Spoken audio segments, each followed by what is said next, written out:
कार्यक्रम में उपस्थित मंत्रिमंडल में मेरे सहयोगी श्रीमान हरदीप सिंह पुरी जी,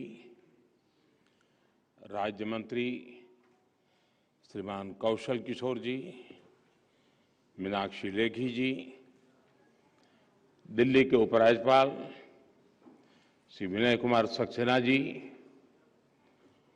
दिल्ली के सभी माननीय सांसदगण, अन्य सभी महानुभाव और सभी उत्साह से भरे हुए लाभार्थी भाइयों और बहनों,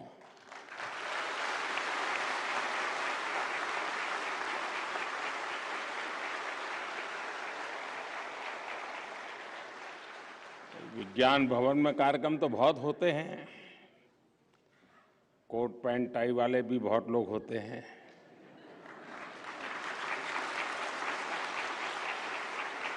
लेकिन आज जिस प्रकार के यहां सब हमारे परिवारजन दिख रहे हैं, उनका जो उमंग और उत्साह दिख रहा है, वो वाकई विज्ञान भवन को बहुत कम देखने को मिलता है।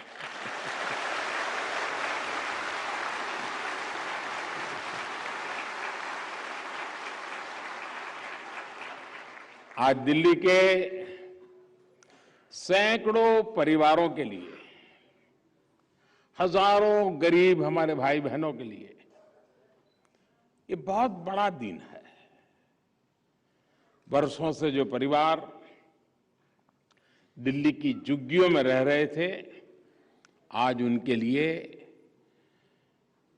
एक प्रकार से जीवन की नई शुरुआत होने जा रही है।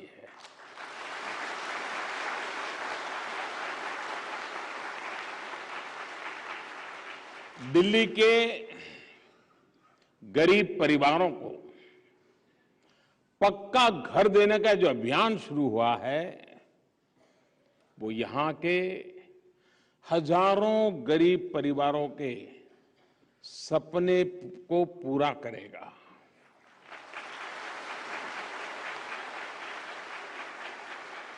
आज यहां सैकड़ों लाभार्थियों को उनके घर की चाबी मिली है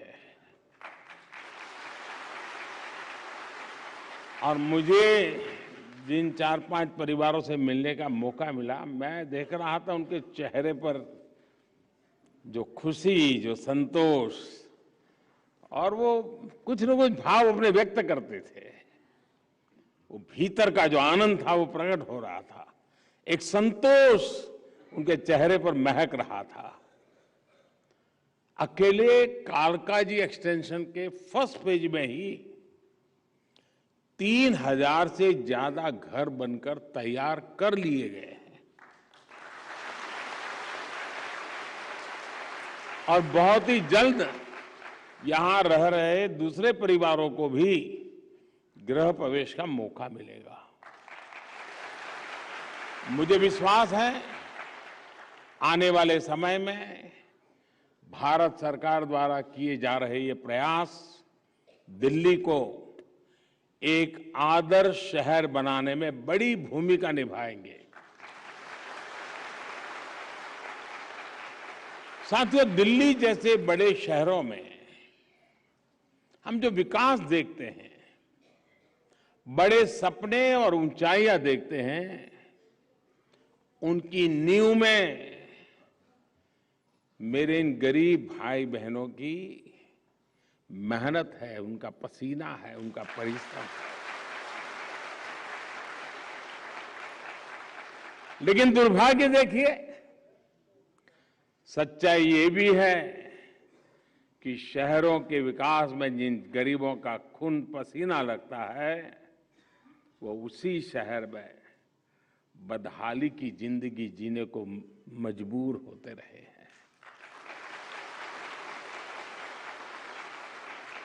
जब निर्माण कार्य करने वाला ही पीछे रह जाता है, तो निर्माण भी अधूरा ही रह जाता है। और इसलिए बीते 7 दशकों में हमारे शहर समग्र विकास से, संतुलित विकास से, होलिस्टिक डेवलपमेंट से वंचित रह गए। जिस शहर में एक और ऊंची ऊंची भव्य इमारतें और चमक दमक होती है, उसी के बगल में झुग्गी झोंपड़ियों में बदहाली दिखाई देती है। एक और शहर में कुछ इलाकों को पॉश कहा जाता है, तो दूसरी ओर कई इलाकों में लोग जीवन की मौलिक जरूरतों के लिए तरसते हैं।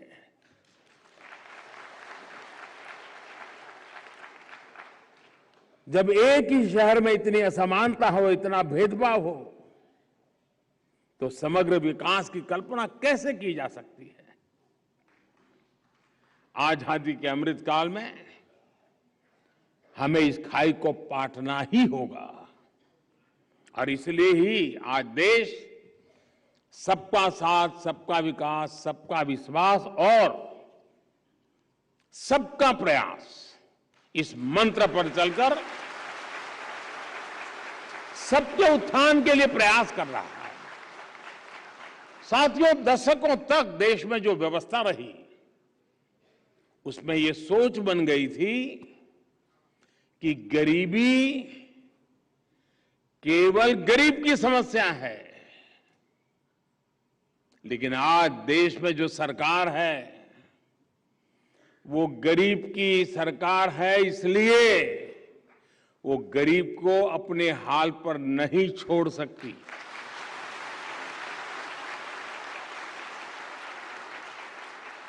और इसलिए आज देश की नीतियों के केंद्र में गरीब है।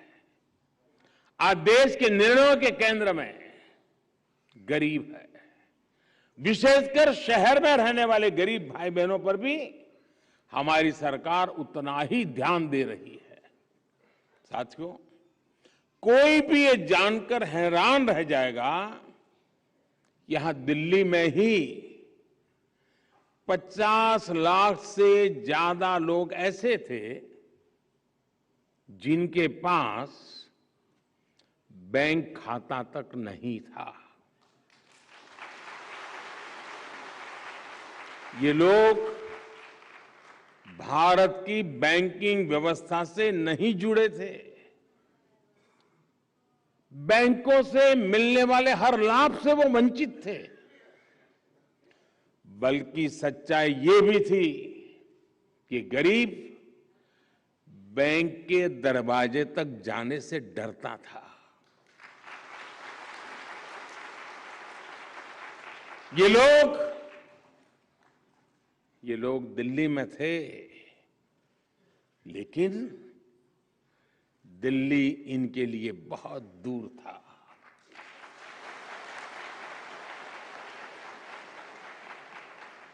इसी स्थिति को हमारी सरकार ने बदला। अभियान चलाकर दिल्ली के गरीबों को, देश के गरीबों के बैंक खाते खुलवाए गए। तब किसी ने शायद ही सोचा होगा कि इसके क्या क्या फायदे हो सकते हैं। आज दिल्ली के गरीब को भी सरकार की योजनाओं का सीधे लाभ मिल रहा है। आज दिल्ली में हजारों साथी रेहड़ी पटरी की दुकान लगाते हैं, सब्जियां और फल बेचते हैं। कई साथी ऑटो रिक्शा चलाते हैं, टैक्सी चलाते हैं। इनमें से शायद ही कोई ऐसा हो जिसके पास आज भीम यूपीआई न हो। पैसे सीधे मोबाइल पर आते हैं, मोबाइल से पेमेंट भी हो जाता है। इससे कितनी बड़ी आर्थिक सुरक्षा भी मिली है।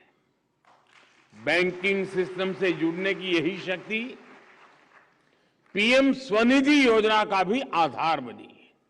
इस योजना के तहत शहर में रहने वाले हमारे रेहड़ी पटरी वाले भाई और बहनों को अपना काम आगे बढ़ाने के लिए आर्थिक सहायता दी जा रही है। और मुझे खुशी है कि दिल्ली के भी 50,000 से ज्यादा रेहड़ी पटरी वाले मेरे भाई बहन ने स्वनिधि योजना का लाभ उठाया है। इसके अलावा मुद्रा योजना के तहत बिना गारंटी दी गई 30,000 करोड़ रुपए से ज्यादा की सहायता भी दिल्ली के छोटे उद्यमियों की काफी मदद की है। साथियों, हमारे गरीब साथियों को एक बड़ी दिक्कत राशन कार्ड से जुड़ी अव्यवस्थाओं से भी होती है। हमने one nation one ration card की व्यवस्था करके दिल्ली के लाखों गरीबों का जीवन आसान बनाया है। हमारे जो प्रवासी श्रमिक दूसरे राज्यों से काम करने आते हैं, पहले उनका राशन कार्ड यहां बेकार हो जाता था, एक सिर्फ कागज का टुकड़ा बनकर रह जाता था। इससे उनके लिए राशन की समस्या खड़ी हो जाती थी। One nation one ration card के जरिए इस चिंता से भी मुक्ति मिल रही है। इस योजना का लाभ कोरोना वैश्विक महामारी के समय दिल्ली के गरीबों ने भी उठाया है। इस वैश्विक संकट के समय में दिल्ली के लाखों गरीबों को केंद्र सरकार पिछले 2 साल से मुफ्त राशन भी दे रही है। इस पर सिर्फ दिल्ली में ही केंद्र सरकार द्वारा 2,500 करोड़ रुपए से अधिक खर्च किए गए हैं। ये जितनी चीजें मैंने गिनाई ना,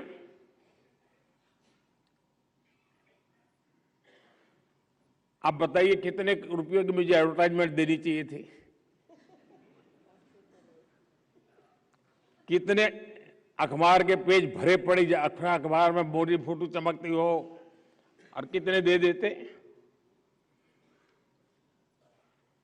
इतना सारा काम मैं अभी जो गिना रहा हूं, अभी तो बहुत कम गिना रहा हूं, वरना समय बहुत ज्यादा चला जाएगा। क्योंकि हम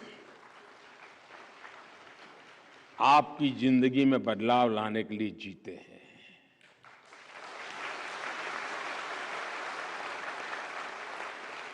साथियों, दिल्ली में केंद्र सरकार ने 40 लाख से ज्यादा गरीबों को बीमा सुरक्षा कवच भी दिया है। दवाइयों का खर्च कम करने के लिए जन औषधि केंद्रों की सुविधा भी है। जब जीवन में यह सुरक्षा होती है तो गरीब निश्चित होकर अपनी पूरी ताकत से मेहनत करता है। वो खुद को गरीबी से बाहर निकालने के लिए, गरीबी से लड़ाई लड़ने के लिए, गरीबी को परास्त करने के लिए जी जान से जुट जाता है।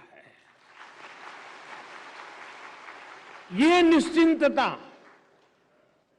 गरीब के जीवन में कितनी महत्वपूर्ण होती है, वो किसी गरीब से बेहतर कोई नहीं जान सकता। साथियों, दिल्ली में एक और विषय, दशकों पहले बनी हुई अनधिकृत जो कॉलोनियों का भी रहा है। इन कॉलोनियों में हमारे लाखों भाई बहन रहते हैं। उनका पूरा पूरा जीवन इसी चिंता में निकल रहा था कि उनके घरों का होगा क्या। दिल्ली के लोगों की इस चिंता को कम करने का काम भी केंद्र सरकार ने किया। पीएम उदय योजना के माध्यम से दिल्ली की अनधिकृत कॉलोनियों में बने घरों को नियमित करने का काम चल रहा है। अब तक हजारों लोग इस योजना का लाभ उठा चुके हैं। केंद्र सरकार ने दिल्ली के मध्यम वर्ग को भी उनके घर का सपना पूरा करने में बहुत मदद दी है। दिल्ली के निम्न एवं मध्यम वर्ग के लोग अपना घर बना पाए, इसके लिए उन्हें केंद्र सरकार की तरफ से ब्याज में सब्सिडी दी गई है। इस पर भी केंद्र सरकार की तरफ से 700 करोड़ रुपए से अधिक खर्च किए गए हैं। साथियों, केंद्र सरकार का लक्ष्य है कि हम दिल्ली को देश की राजधानी के अनुरूप एक शानदार सुविधा संपन्न शहर बनाएं।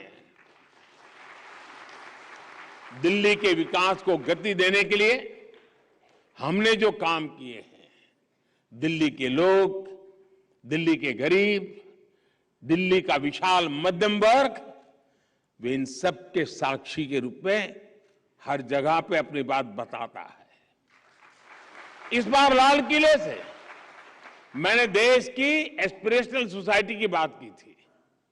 दिल्ली का गरीब हो या मध्यम वर्ग, वो आकांक्षी भी है और अभूतपूर्व प्रतिभा से भरा हुआ है। उसकी सहूलियत, उसकी आकांक्षा की पूर्ति सरकार की सर्वोच्च प्राथमिकताओं में से एक है।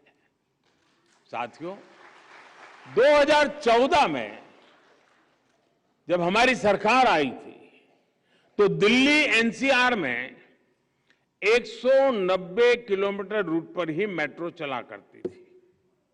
आज दिल्ली एनसीआर में मेट्रो का विस्तार बढ़कर करीब करीब 400 किलोमीटर तक हो चुका है। बीते 8 वर्षों में यहां 135 नए मेट्रो स्टेशन बनाए गए हैं। आज मेरे पास दिल्ली में कॉलेज जाने वाले कितने ही बेटी बेटियां, बड़ी संख्या में नौकरी पेशा लोग चिट्ठी लिखकर मेट्रो सर्विस के लिए आभार जताते हैं।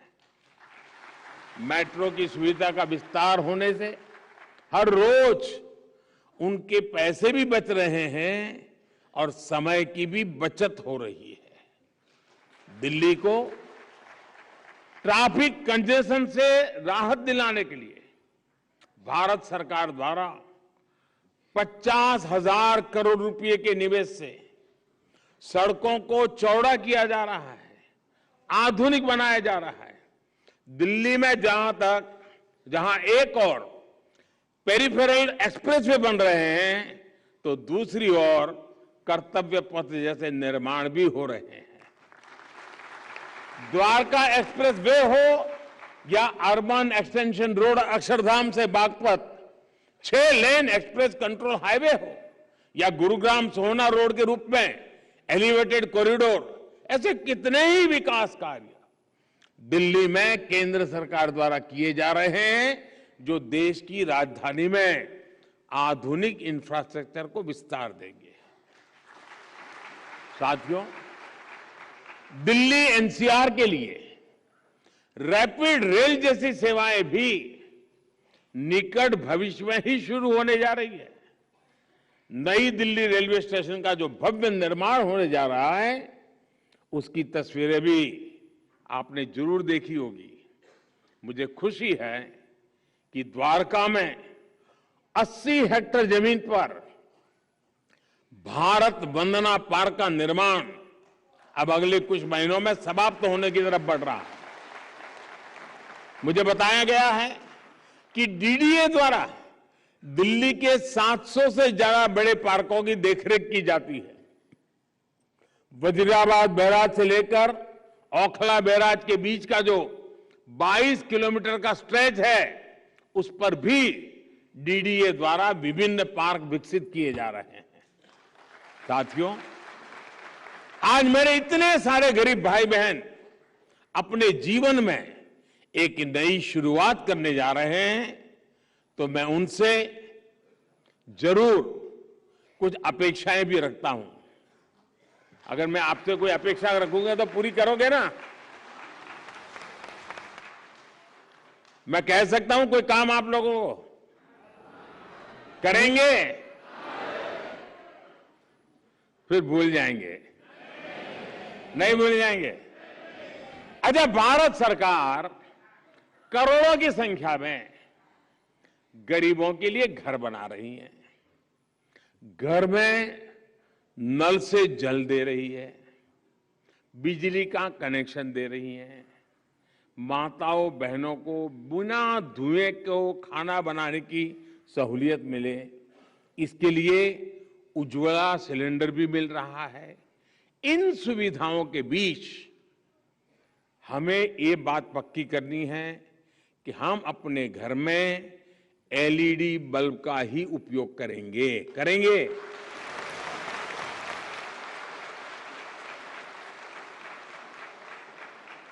दूसरी बात, हम किसी भी हालत में कॉलोनी में पानी को बर्बाद नहीं होने देंगे। वरना आपको मालूम है कुछ लोग क्या करते हैं, बाथरूम में बाल्टी उल्टी रख देते हैं, नल चालू रखते हैं, सुबह 6 बजे उठना है तो घंटी का काम करता है, पानी आएगा, बाल्टी की आवाज आएगी तो लगेगा। देखिए, पानी बचाना बहुत जरूरी है, बिजली बचाना बहुत जरूरी है, और उससे भी आगे एक और बात, हमें यहां झुग्गी झोपड़ी का वातावरण नहीं बनने देना है।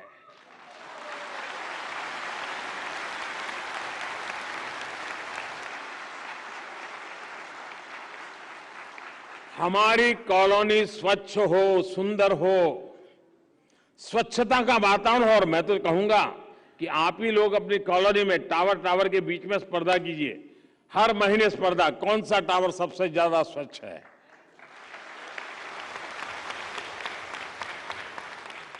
झुग्गियों के बारे में इतने दशकों से जो धारणा बना करके रखी गई थी, झुग्गियों को जिस तरह गंदगी से जोड़ा जाता था, अब हमारा दायित्व है इसको खत्म करना है।